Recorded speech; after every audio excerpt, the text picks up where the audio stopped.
গরম গরম ভাতের সাথে যদি এই রান্নাটা থাকে না, এক থালা ভাত কিন্তু নিমেষে তোমাদের শেষ হয়ে যাবে। বাড়িতে অবশ্যই এই রান্নাটা ট্রাই করে আমাকে কমেন্ট করে জানাতে ভুলবে না তোমাদের কেমন লেগেছিল। এখানে আমি কড়াইতে সর্ষের তেলের মধ্যে কয়েকটা চিংড়ি মাছ ছিল সেটা ভেজে নিয়েছিলাম।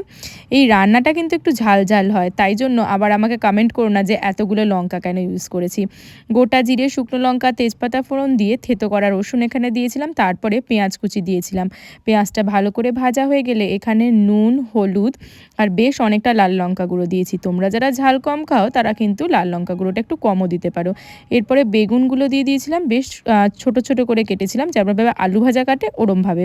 এরপরে মশলার সাথে বেগুনটা ভালো করে ভাজা করে নিয়ে আচারের তেল আর মশলাটা ১ চামচ মতো দিয়ে দিয়েছিলাম। এরপরে রসুন আর চিংড়ি মাছটা দিয়ে ভালো করে ভাজতে হবে যতক্ষণ না বেশ মাখা মাখা হয়ে আসছে। এরপরে ধনেপাতা ছড়িয়ে নামিয়ে নিলেই রেডি। ব্যাস, গরম ভাতের সাথে জাস্ট জমে যাবে।